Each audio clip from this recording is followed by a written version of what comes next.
This week on The Inside Story, Barbie, bloggers, and bans. A new movie is an international hit, so why is Vietnam outlawing the film? Local newsroom closures silence critical reports and leave audiences in the dark.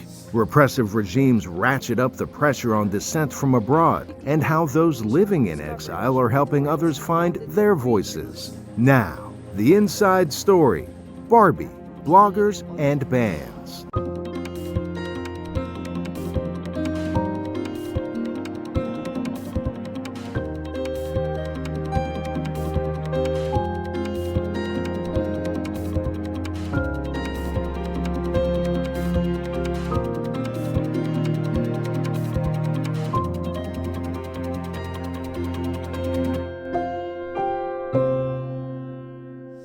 Hi, I'm Jessica Jury, VOA's Press Freedom Editor. On The Inside Story, A Free Press Matters, we look at how Vietnam's censorship has left bloggers a rare source of independent news.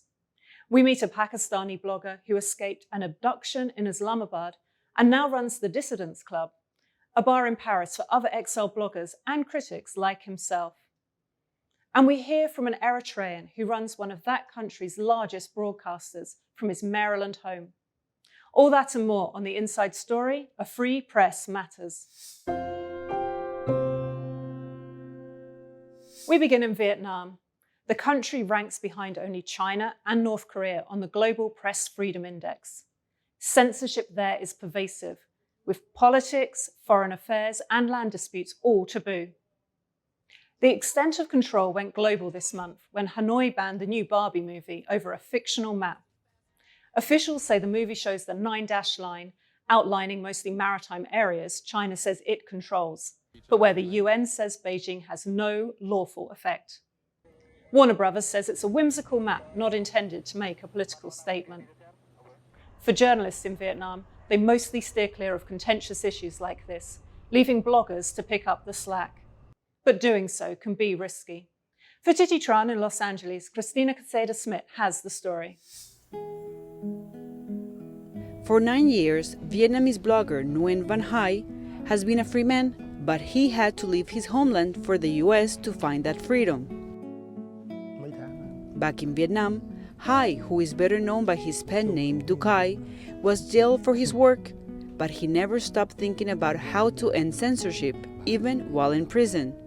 Hai was inspired to start reporting more than 15 years ago while traveling in Vietnam. I shared photos from my travels to various parts of the country, and during those trips I realized many people were living in poverty, facing corruption in localities, and witnessing the abuse of power by officials.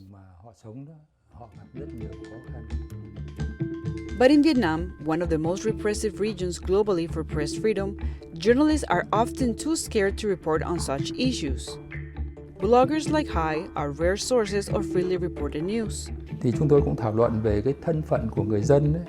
We discuss the role of the people and the power of the press in an authoritarian society where the state-controlled media suppresses anyone they want to and the truth remains unknown. In Vietnam, Hai quickly gained recognition for his coverage. With friends, he founded the Free Journalist Club, a group of bloggers reporting on stories about politics, human rights, and other sensitive issues. They found success, but at a cost. I and all the members of the Free Journalist Club were closely monitored by the authorities. They monitored us and then turned to suppression, beating. In April 2008, police arrested Hai on accusations of tax evasion, a charge that rights groups say was an excuse to keep him silent. In 2012, while still in prison, he was sentenced to a further 12 years for propaganda against the state. Most of his time was spent in solitary confinement.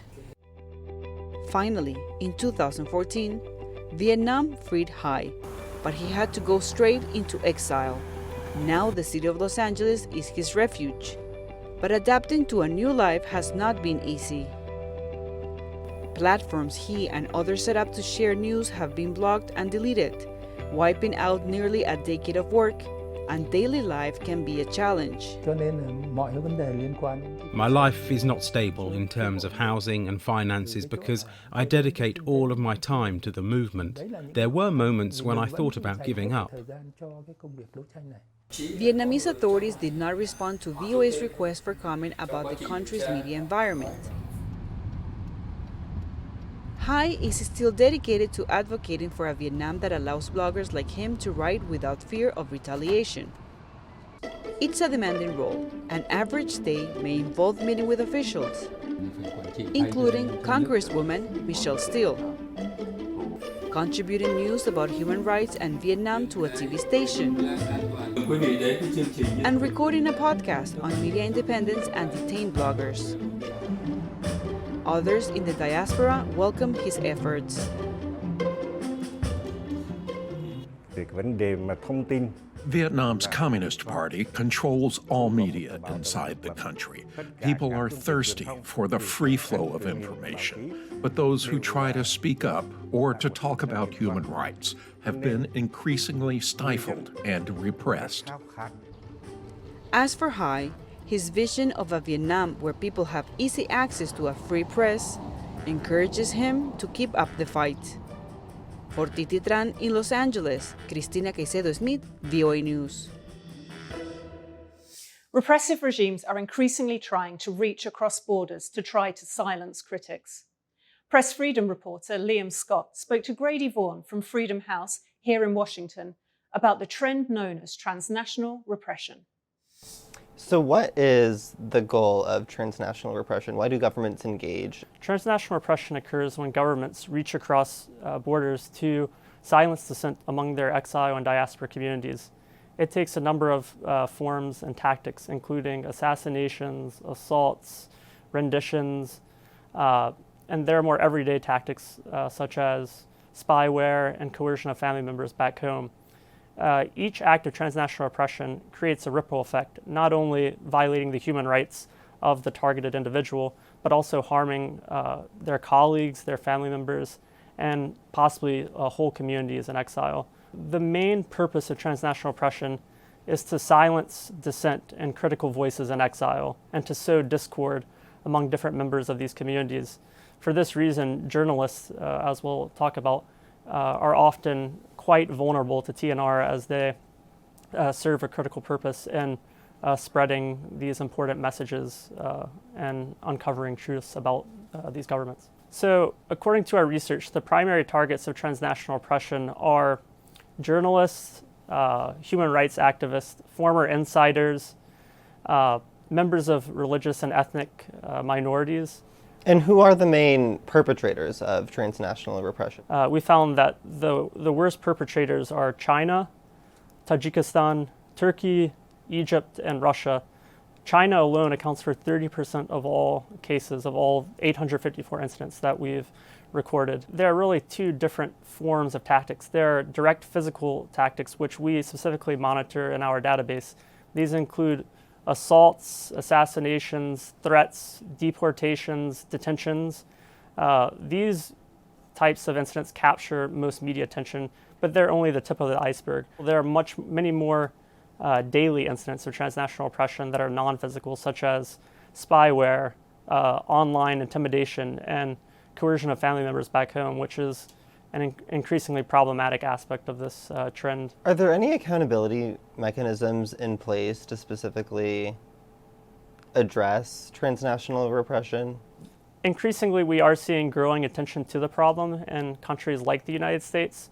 Legislation is being discussed, and there has been legislation passed to address abuse by the International Criminal Police Organization, Interpol. Well, I do think it is important to sanction and to hold governments accountable for threatening individuals in exile. I mean, if you don't send a message, then this practice may continue.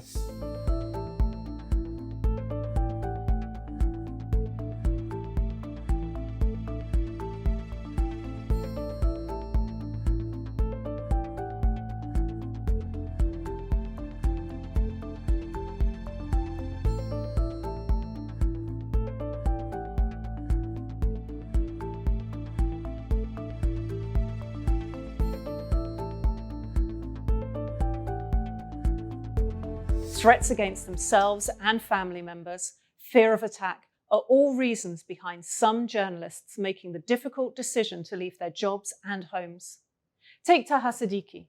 He pushed boundaries in Pakistan until an attempted kidnapping in 2018 awakened him to the dangers. Now he helps other outspoken critics. From Paris, Henry Ridgwell has the story. I'm Henry Ridgwell here in Paris, where an exiled Pakistani journalist has created the Dissidents Club, a meeting place for people from around the world fleeing repression. On a warm Paris evening, Pakistani journalist in exile Taha Siddiqui raises the shutters on the Dissident Club, the bar he has set up in the heart of the French capital. Siddiqui is preparing for another night of discussion and debate among fellow international exiles and local Parisians, fueled by plenty of food and drink. It's a long way from his roots in Saudi Arabia and Pakistan, as the son of conservative Muslim parents. When I went to university, this was the first time I started sort of questioning everything that was around me. He had originally planned to study business in Karachi, Pakistan, but a chance encounter with journalists set him on a different path. I realized that, okay, there is this way of asking questions, of this method of asking questions, which is journalism. From 2008, he began reporting from Pakistan for international media on rights abuses and state and military officials. And those stories, they started, ruffling the wrong feathers. He says the military repeatedly warned him to stop, but he refused. And in January 2018, while travelling to the airport, Siddiqui's life would change forever. Armed assailants forced his taxi to stop and dragged him into a vehicle. Siddiqui thought he would be locked up in a secret jail or possibly killed. The car was just about to move, and it was just like moving very, very, very slowly. So I used my elbow, hit him really hard on his face, opened the door and jumped out of the moving car. It was a wake-up call. Within weeks, Siddiqui and his family left for Paris. Since I've been in exile, I continue to write what I want, I continue to speak up the way I want, I continue to report on Pakistan. Siddiqui's remarkable journey from Pakistan to Paris is captured in his book, The Dissident Club, named for the bar he set up, a traditional French joint with some unique additions, including a dictator's dartboard. Here in Paris, there's a big culture of cafes and bars where people come together to meet, to exchange ideas, to discuss issues, and we create a bridge between these dissidents in exile and the Parisian society to make them meet and understand what we go through, what is happening in our countries. France brings relative safety, but Siddiqui says that he still receives threats and that agents from the Pakistani and Chinese embassies have visited the club. Threats follow us even in exile. Pakistan's embassy in Paris did not respond to VOA's request for comment. Officials have previously denied involvement in attacks and threats to journalists. Not far from Siddiqui's club is the headquarters of Reporters Without Borders, a media watchdog all too aware of the dangers for exiled journalists. Even though they might be in safe territories, their families and their friends and their close ones most of the time are still at home, and they are used against them in order to threaten them and pressure them. Authoritarian regimes seem to use the same tactics, says Siddiqui. So we're like, okay, if they are collaborating and using the same playbook, so we should, on the other hand, activists, journalists, artists, academics should get together and fight back together. An exiled journalist, a proud dissident, striving to uphold press freedom. Henry Ridgwell for VOA News, Paris. When it comes to regimes wanting to keep their population from the truth, Iran goes to extremes. Since the mass protests in September 2022, Tehran has ramped up efforts to silence its critics at home and abroad. Liam Scott travelled to New York to speak with PEN America's Karen Deutsch-Karlecker. What have you been seeing in terms of repression facing journalists and writers and cultural figures in in Iran over the past year? Well, as you know, Iran was one of the most, I would say, repressive and closed environments for media and free expression prior to last year. But what we really saw with the uprising and the protests that started in September after the custodial death of Mahsa Amini was really, I would say, a sort of concerted and preemptive crackdown on anyone engaged in supporting, writing about, speaking out about the protests. And that included the creative community, so it included sort of musicians, filmmakers, people like Tumaj Salehi, who recently has just been sentenced to a lengthy prison term. No, Iran was also always sort of in our top 5 in the index that PEN America has been putting out for the last 4 years in terms of the countries around the world that jail and imprison writers. But what we saw last year with the protests increasing and the increase in detentions as well is Iran jumped to number 2. It is now the world's leading jailer of female writers. And I think it is testament to the sort of power and importance of the creative community in Iran, which has been very strong even in the face of repression and has continued to engage in creative work, and also many of these individuals were in support of the protests as well. So it wasn't surprising that we saw this crackdown, but it does show that sort of the creative community, which I think had a little bit more leeway than, let's say, journalists or activists in recent years, really now has come under the full force of the government repression as well. We also saw a lot of writers, bloggers, journalists also being targeted as well. For journalists, really, what we see is that most of the critical journalists are outside the country. If they are inside Iran, they're really forced to self-censor and not allowed very much leeway at all, without great risk to themselves. But what we see with Iran is that Iran also is very, very good at targeting dissident voices, journalists, writers outside its borders. It's one of, I would say, the leading countries in the world that engages in what we call now transnational repression. It's also interesting to see how crackdowns on journalists and writers intersects with women's rights in Iran. I think is another thing that really stuck out. Even before the recent protests, which were focused on the death of a woman in custody for not wearing improper hijab. So it was focused on women's rights issues, although these protests obviously are about much more than women's rights. They're really about a wide range of basic human rights in Iran and people's demand for them. But what we did see in previous years also was that women who particularly were writing about women's rights, even men writing about women's rights, were being particularly singled out for targeting and crackdown and arrest and detention in Iran. Really many governments including Iran, are very worried about their international image. They know that with the internet and with sort of media communications, the way news flows around the world, they can't really just control the media within their country. They need to try to control the information space in many different places. And so that really leads to the sort of, I would say, concerted crackdown on dissident voices, so people who are living outside the country and who are engaged in critical writing or expression or journalism about the government. Does anything give you hope for the future or about the state of press freedom in Iran? Well, I would say, both Iranians within Iran and the Iranian diaspora are continuing to speak, to write. They're not letting these very repressive tactics, get the better of them and silence them. So we see, within the communities outside Iran, people are continuing to write. Inside Iran, I mean, you saw journalists, there were very brave journalists that were trying to cover the protests, trying to cover what was going on. They also didn't back down in the face of what they probably knew was going to be a very severe crackdown. So even though people get detained, they get sentenced, people are serving very long prison terms, other people are continuing to write and speak out. We see people even speaking out from within prison. So that, I think, is very, very positive. And I don't think the Iranian government is completely able to silence these voices. Pressure on independent media is ramping up globally. But what happens to audiences when journalists are pushed out? Veronica Villafane takes us to Venezuela, where the rapid closure of radio stations is leaving listeners in the dark. For more than 90 years, listeners across Venezuela have tuned into Radio Caracas Radio, or RCR for short. Based in the capital, RCR provided news and views, including those of Venezuela's political opposition.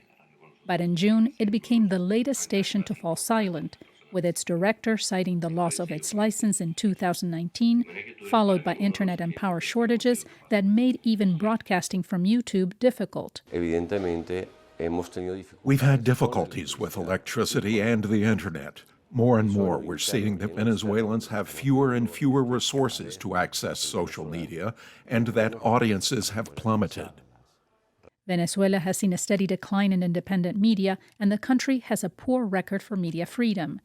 In a country where radio rules, the closures are a concern, says Daniela Alvarado of the Venezuela Press and Society Institute, a group that promotes independent journalism. We're in a country where there are fewer and fewer newspapers, less than 100, perhaps 35 to 40 that circulate.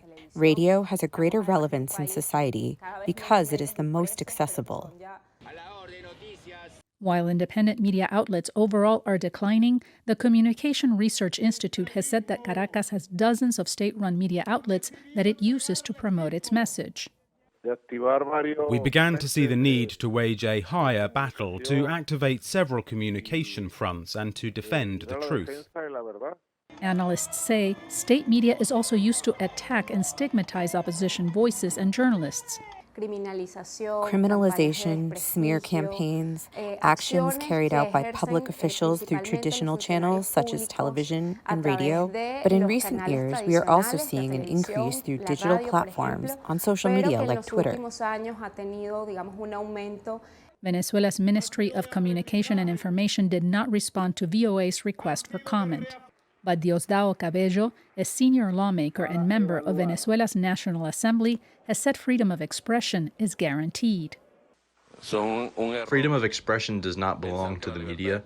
It does not belong to the owners of radios, TV stations, or newspapers. Freedom of expression belongs to the citizens.